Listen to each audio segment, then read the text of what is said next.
ಎಲ್ರಿಗೂ ನಮಸ್ಕಾರ. ನಮ್ಮ ಚಾನಲ್ MG ಲರ್ನಿಂಗ್ ಎಲ್ರಿಗೂ ಸ್ವಾಗತ. ಸೊ ಈ ಸೆಷನ್ ಬಂದು ಎಲೆಕ್ಟ್ರಿಕ್ ಪೊಟೆನ್ಷಿಯಲ್ ಅಂಡ್ ಕೆಪಾಸಿಟೆನ್ಸ್ ಚಾಪ್ಟರ್ದು important questions discussion session which will be helpful for your PU examination.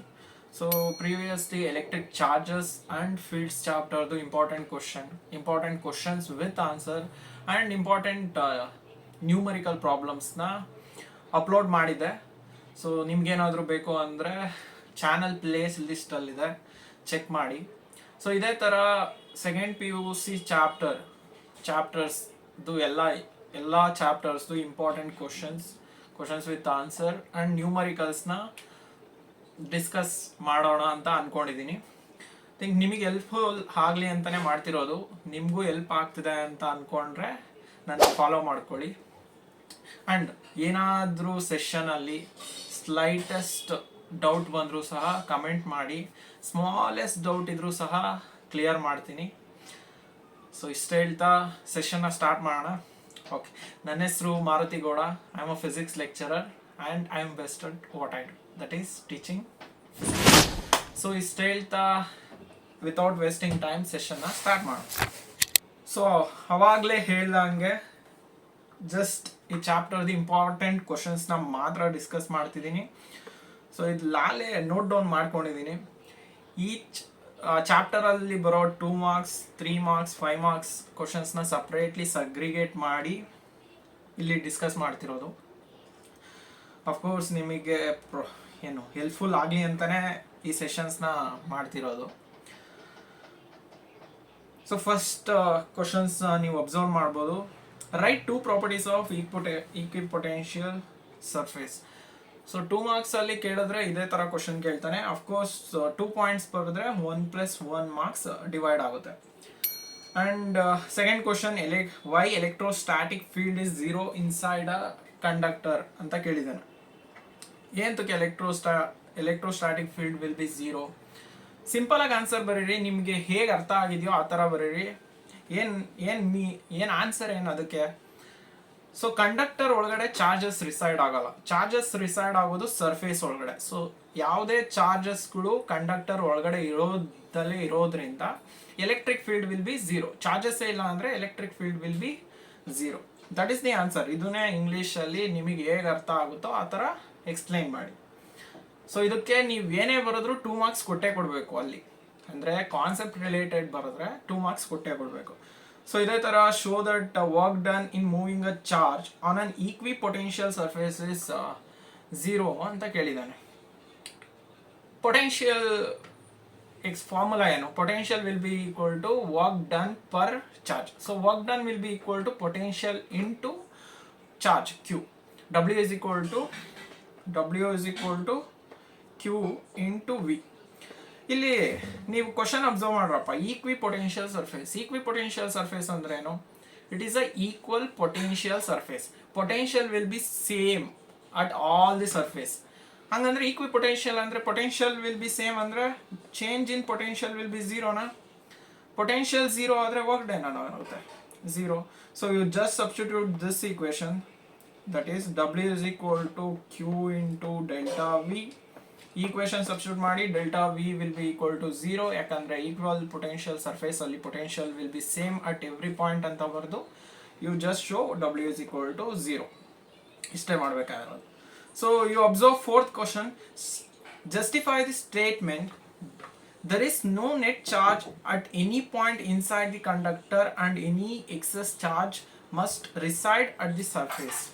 So ಈ ಥರ ಜಸ್ಟಿಫೈ ಕ್ವಶನ್ಸು ತುಂಬ ಕೇಳಿದ್ರೆ ಈ ಥರ ಕ್ವಶನ್ಸ್ನ ಕೇಳ್ತಾನೆ. ಈ ಚಾಪ್ಟರಲ್ಲಂತೂ ತುಂಬ ಜಸ್ಟಿಫೈ ಕ್ವಶನ್ಸ್ಗಳಿದ್ದಾವೆ. ಈ ಥರ ಕ್ವಶನ್ಸ್ ಕೇಳಿದ್ರೆ ಹೇಗೆ ಆನ್ಸರ್ ಮಾಡೋದು?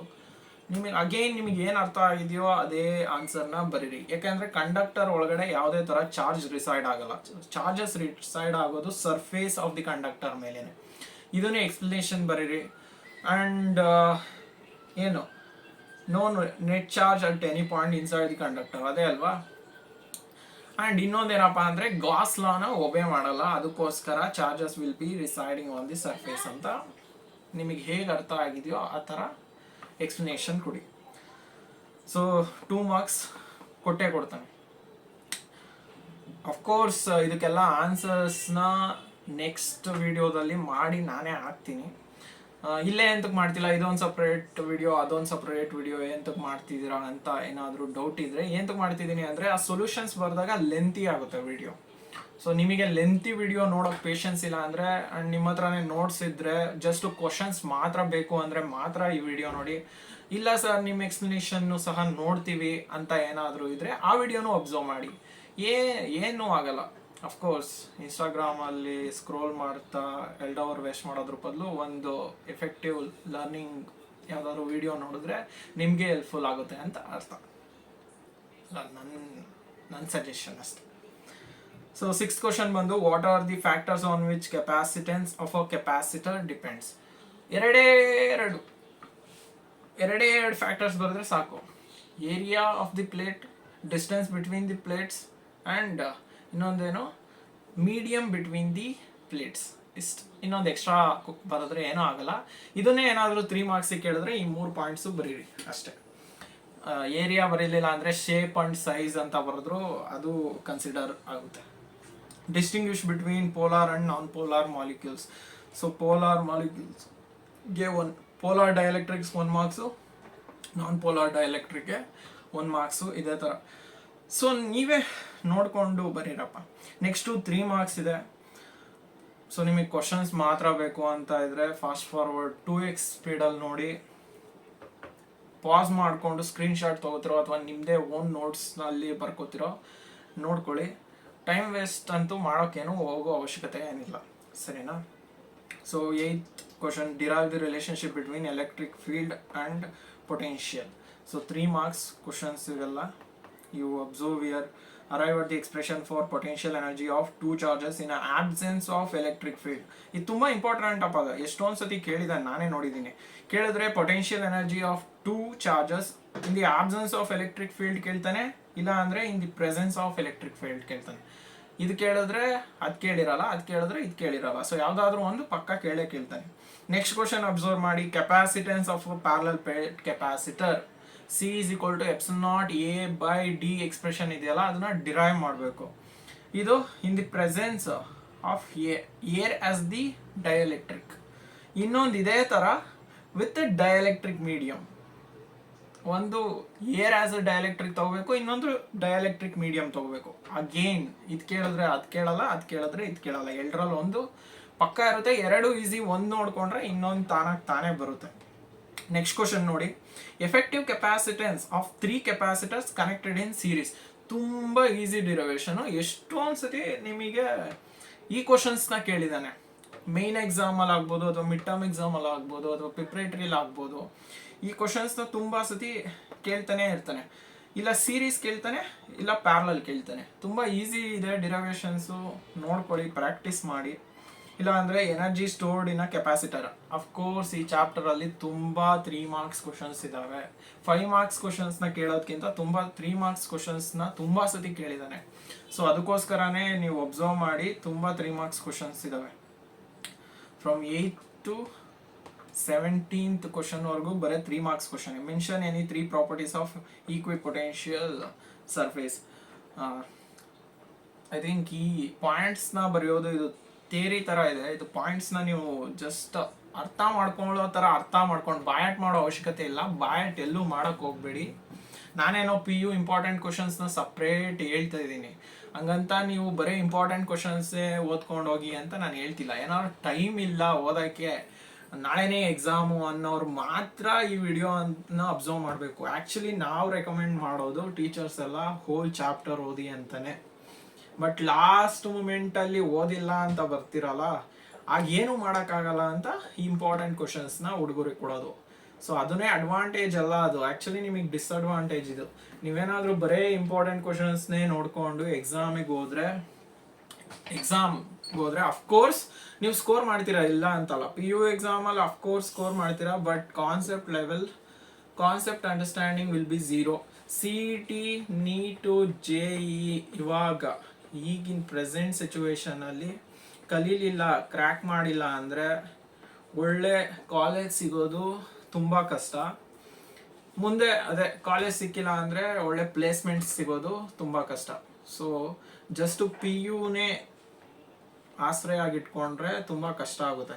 You have to prepare for CET prepare ಆಗಬೇಕು ಅಂದರೆ ಹೋಲ್ ಚಾಪ್ಟರ್ಸ್ನ ನೀವು ಅರ್ಥ ಮಾಡ್ಕೋಬೇಕು, ಹೋಲ್ ಕಾನ್ಸೆಪ್ಟ್ನ ಅರ್ಥ ಮಾಡ್ಕೋಬೇಕು.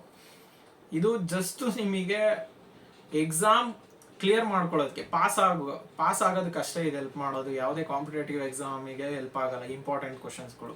ಅಫ್ಕೋರ್ಸ್ KCET ಪಾರ್ಟ್ನು ಕವರ್ ಮಾಡಬೇಕು ಅಂತಲೇ ಅಂದ್ಕೊಂಡಿದ್ದೀನಿ. ಅದೆಲ್ಲ ನಿಮ್ಮ ರೆಸ್ಪಾನ್ಸ್ ಮೇಲೆ ಡಿಪೆಂಡ್ ಆಗುತ್ತೆ. ಅಫ್ಕೋರ್ಸ್ ಮಾಡೇ ಮಾಡ್ತೀನಿ. So write any 3 properties of conductors in electrostatic field. Just idea ಯಾವ್ಯಾವ ಇಂಪಾರ್ಟೆಂಟ್ ಕ್ವಶನ್ಸ್ ಬರ್ಬೋದು ಅಂತ ನಿಮ್ಗೊಂದು ಬೇಸಿಕ್ ಐಡಿಯಾ ಸಿಗುತ್ತೆ ಅಷ್ಟೇ ಈ ಲೆಕ್ಚರ್ಸ್ಗಳಲ್ಲಿ. ನೆಕ್ಸ್ಟ್ 5 ಮಾರ್ಕ್ಸ್ ಕ್ವಶನ್ಸ್ ಬಂದರೆ derive an expression for potential at any point due to a point charge. ಇದೊಂದು derive an expression for electric potential due to electric dipole. ಇಷ್ಟೇ 5 ಮಾರ್ಕ್ಸಿಗೆ ಇರೋದು. ಜಾಸ್ತಿ ಇದರಲ್ಲಿ ಕೇಳಿದ್ರೆ ನ್ಯೂಮರಿಕಲ್ಸ್ ಬರ್ಬೋದು. ಇದರಲ್ಲಿ ನ್ಯೂಮರಿಕಲ್ ಪ್ರಾಬ್ಲಮ್ಸ್ ಕೇಳ್ಬೋದು, ಇಲ್ಲ 3 ಮಾರ್ಕ್ಸ್ ಹೆಚ್ಚಿಗೆ ಕೇಳ್ತಾನೆ ಅಂತ ಹೇಳಿದ್ನಲ್ಲ ಅದೇನೆ.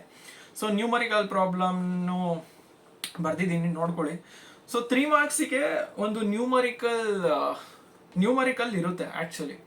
3 ಮಾರ್ಕ್ಸಲ್ಲಿ ನೀವು ಯಾವ್ದಾದ್ರು ಮಿಡ್ ಟರ್ಮ್ ಪೇಪರ್ ತೊಗೊಳ್ಳಿ ಅಥವಾ ಫೈನಲ್ ಎಕ್ಸಾಮ್ ಪೇಪರ್ ತೊಗೊಂಡ್ರು, ಅದರಲ್ಲಿ ನ್ಯೂಮರಿಕಲ್ 3 ಮಾರ್ಕ್ಸಿಗೆ ಒಂದಂತೂ ಇದ್ದೇ ಇರ್ತೈತೆ. ಇದೇ ಚಾಪ್ಟರಿಂದ ಬಂದರೆ ನಿಮಗೆ ಒಳ್ಳೇದು, ಇಲ್ಲ ಅಂದರೆ ಬೇರೆ ಚಾಪ್ಟರಿಂದನೂ ಕೇಳ್ಬೋದು. ಅದೇನು ಇದೇ ಚಾಪ್ಟರಿಂದ ಕೇಳಬೇಕು ಅಂತ ಇಲ್ಲ. ಕೇಳಿದ್ರೆ ಈ ಥರ ಕ್ವಶನ್ಸ್ನ ಕೇಳ್ತಾನೆ 3 ಮಾರ್ಕ್ಸಲ್ಲಿ. Capacitance of a parallel plate capacitor is 1 nanofarad and plates are separated by distance 2 mm. Find the area of each plates of a capacitor. ಈ ಥರ ಸಿಂಪಲ್ ಕ್ವಶನ್ ಕೇಳ್ತಾನಪ್ಪ. ನೀವು ಈ ಈಕ್ವೇಷನ್ ಇದೆಯಲ್ಲ ε0A/d, ಈ ಈಕ್ವೇಷನ್ ಅಪ್ಲೈ ಮಾಡ್ಕೊಂಡು ಆರಾಮಾಗಿ ಏನು ಕೇಳಿದ್ದಾನೆ ಏರಿಯಾನ ಫೈಂಡ್ ಔಟ್ ಮಾಡ್ಕೋಬೋದು. ಈ ಥರ ಸಿಂಪಲ್ ನಿಮಗೇನಾದರೂ ಫಾರ್ಮುಲಾ ಗೊತ್ತಿದ್ರೆ ಡೈರೆಕ್ಟ್ ಸಬ್ಸ್ಟಿಟ್ಯೂಷನ್ ಇರುತ್ತೆ, ಆರಾಮಾಗಿ ಅಟೆಂಡ್ ಮಾಡ್ಬೋದು. ಎಲ್ಲ ಆರಾಮ್ ಅಂತ ಹೇಳಿ ನಾವು ಟೀಚರ್ಸ್ಗಳು ನಿಮಗೆ ಆರಾಮ್ ಸಾರ್, ನಮಗೆಲ್ಲ ಆರಾಮು, ನಮಗೆಲ್ಲ ಕಷ್ಟನೇ ಅಂತ ನೀವು ಅನ್ಕೋತಾ ಇರ್ತೀರ. ಅಫ್ಕೋರ್ಸ್ ನನಗೂ ಗೊತ್ತು. ನನ್ನ ರೀಡಿಂಗ್ ಅಂದರೆ ಸ್ಟೂಡೆಂಟ್ ಟೈಮಲ್ಲಿ ನಾನು ಹಂಗೆ ಯೋಚನೆ ಮಾಡ್ತಿದ್ದಿದ್ದು. ಬಟ್ ನಮ್ಗೆ ಏನಪ್ಪ ಮಾಡೋಕ್ಕಾಗುತ್ತೆ, ನಾವು ಹಂಗೆ ಹೇಳೋದು. So next 5 marks. ಇಲ್ಲಿ ಒಂದು 3 5 ಮಾರ್ಕ್ಸ್ ಕ್ವಶನ್ಸ್ನ ನೋಟ್ ಡೌನ್ ಮಾಡಿಕ್ಕಿದ್ದೀನಿ. Just observe here. 2 charges 5 × 10⁻⁸ coulomb and 3 × 10⁻⁸ coulomb are located at 16 cm apart. Find position along a line joining 2 charges at which electric potential is 0. ಈ ಥರ ಪ್ರಾಬ್ಲಮ್ಸ್ ಪಕ್ಕಾ ಕೇಳ್ತಾನಪ್ಪ. ಈ ಟೈಪಲ್ಲಿ ಪ್ರಾಬ್ಲಮ್ಸ್ನು ಪಕ್ಕಾ ಇರುತ್ತೆ. ನೋಡ್ಕೊಳ್ಳಿ ಇದನ್ನು ಹೇಗೆ ಸಾಲ್ವ್ ಮಾಡೋದು ಅಂತ. ಅಫ್ಕೋರ್ಸ್ ಏನಾದರೂ ಇದಕ್ಕೆ ಬೇಕು ಸೊಲ್ಯೂಷನ್ ಅಂದರೆ ಅದಕ್ಕೋಸ್ಕರನೇ ಸಪ್ರೇಟ್ ನ್ಯೂಮರಿಕಲ್ಸ್ ಅಂತಲೇ ಒಂದು ವಿಡಿಯೋ ಮಾಡಿ ಹಾಕ್ತೀನಿ. ಹೇಗೆ ಸಾಲ್ವ್ ಮಾಡೋದು, ಸ್ಟೆಪ್ ಬೈ ಸ್ಟೆಪ್ ಹೇಗೆ ಸಾಲ್ವ್ ಮಾಡೋದು, ಅದು ಇಂಪಾರ್ಟೆಂಟು. ಸೊ ಅದನ್ನು ಫಾಲೋ ಅಪ್ ಮಾಡಿ, ನೀವು ಒಳ್ಳೆಯದಾಗುತ್ತೆ. ಚಾರ್ಜಸ್ 4 ಚಾರ್ಜಸ್ ಕೊಟ್ಟಿದ್ದಾನೆ. Placed at the corners of ABC 3 charges ಕೊಟ್ಟಿದ್ದಾನೆ. ABC ಸ್ಕ್ವೇರ್ ಅಲ್ಲಿ 0.2 ಮೀಟರ್ ಅಪಾರ್ಟ್ ಇಕ್ಕಿದ್ದಾನೆ. Calculate the work done to transfer a charge of +2 nanocoulomb from corner D to the centre of the square. Of course ಇದೊಂದು type problem ಆದರೆ ಇದು ಇನ್ನೊಂದು type, work done type ಒಂದು. ಇನ್ನೊಂದು methodology ನೋಡ್ಕೋಬೇಕಷ್ಟೇ. ನೀವು methodology ನೋಡ್ಕೊಂಡ್ರೆ ಇದರಲ್ಲಿ ಜಸ್ಟು ನಂಬರಿಂಗ್ಸ್ನ ಡಿಫರ್ ಮಾಡಿ ಅದೇ ಟೈಪಲ್ಲೇ ಪ್ರಾಬ್ಲಮ್ಸ್ ಕೇಳೋದು. ಮೆಥಡಾಲಜಿ ನಿಮಗೆ ಬೇಕಾಗಿರೋದಷ್ಟೇ. ವರ್ಕಿಂಗ್ ರೂಲ್ಸ್ ಅಂತ ಏನು ಮ್ಯಾಥಮೆಟಿಕ್ಸಲ್ಲಿ ಏನು ಹೇಳ್ತಾರಲ್ಲ ಅದು. ಸೊ ಅದೇ ಥರ ನೆಕ್ಸ್ಟ್ ಪ್ರಾಬ್ಲಮ್ಸ್ನು ಅಬ್ಸರ್ವ್ ಮಾಡಿ. 2 ಕೆಪಾಸಿಟರ್ಸ್ ಕೊಟ್ಟಾನೆ connected in series and resulting combination is connected to 300 volt battery. Calculate charge, potential difference and energy stored in capacitor. ಇದೇ ಥರ ಕ್ವಶನ್ಸ್ ಕೇಳೋದು. ಈ ಥರ ಬಿಟ್ಟು ಇನ್ಯಾವುದೇ ಥರ ಕ್ವಶನ್ಸ್ ಕೇಳೋಕ್ಕೆ ಸಾಧ್ಯನೇ ಇಲ್ಲ. ಇಷ್ಟೇ ನಾನು ಹೇಳಿರೋ ಅಷ್ಟೇ. ನೀವು ಪಕ್ಕ ಪ್ರಿಪೇರ್ ಆಗ್ಬಿಟ್ಟು ಹೋದರೆ ಈ ಚಾಪ್ಟರಿಂದ ಅಂತೂ ನೀವು ಇನ್ಯಾವ ಕಾನ್ಸೆಪ್ಟ್ನು ಕವರ್ ಮಾಡೋ ಅವಶ್ಯಕತೆ ಇಲ್ಲ ನನ್ನ ಪ್ರಕಾರ. ಅಫ್ಕೋರ್ಸ್ 1 ಮಾರ್ಕ್ಸಿಗೆ ಬಂದರೆ ಯಾವ ಥರನಾದರೂ ಕೇಳ್ಬೋದು, ಅದಂತೂ ನಾನು ಗ್ಯಾರಂಟಿ ಕೊಡೋಕ್ಕಾಗಲ್ಲ. ಬಟ್ 2 ಮಾರ್ಕ್ಸ್ 3 ಮಾರ್ಕ್ಸ್ 5 ಮಾರ್ಕ್ಸಲ್ಲಿ ಪಕ್ಕಾ ಗ್ಯಾರಂಟಿ ಕೊಡ್ತೀನಿ ಇದೇ ಥರ ಕ್ವಶನ್ಸ್ ಕೇಳೋದು ಈ ಚಾಪ್ಟರಲ್ಲಿ ಬಂದರೆ. ಅಷ್ಟೇ ಹೇಳೋಕ್ಕೆ ಇಷ್ಟಪಡೋದು. ಸರಿನಾ? ಓಕೆ, ನೀವೇನಾದರೂ ವಿಡಿಯೋ ಕಂಪ್ಲೀಟ್ ನೋಡಿದರೆ you just go through channel ಪ್ಲೇಲಿಸ್ಟಲ್ಲಿ ಏನಿದೆ ನೋಡ್ಕೊಳ್ಳಿ. ನಿಮಗೇನಾದರೂ ಯೂಸ್ಫುಲ್ ಏನಾದರೂ ಇದ್ದರೆ ಫಾಲೋ ಅಪ್ ಮಾಡಿ ನೋಡಿ. ನಿಮಗೇನಾದರೂ ಬೇಕು ಅಂತ ಇದ್ದರೆ, ನಿಮಗೆ ಇಂಥ ಕಾನ್ಸೆಪ್ಟ್ ಕಲಿಬೇಕು ಅಂತ ಇದ್ದರೆ ಕಮೆಂಟ್ ಮಾಡಿ. ಅಫ್ಕೋರ್ಸ್ ನಾನು ವಿಡಿಯೋ ಅಪ್ಲೋಡ್ ಮಾಡ್ತೀನಿ. ಅಪ್ಲೋಡ್ ಮಾಡೋದಂತೂ ನಿಲ್ಲಿಸೋದಿಲ್ಲ, ಯಾಕೆಂದರೆ ಇವಾಗ ಸ್ಟಾರ್ಟ್ ಮಾಡಿದ್ದೀನಿ. ಸ್ಲೋ ಆಗಿ ಗ್ರೋ ಆಗಬೇಕು ಅಂತ. ಗ್ರೋ ಆಗೋಣ. ನೀವು part of that growing community ಆದರೆ ಚೆನ್ನಾಗಿರುತ್ತೆ ಅಂತ ನನ್ನ ಭಾವನೆ. Okay, thank you. ಮತ್ತೊಮ್ಮೆ ಸಿಗೋಣ. ಎಲ್ರಿಗೂ ನಮಸ್ಕಾರ.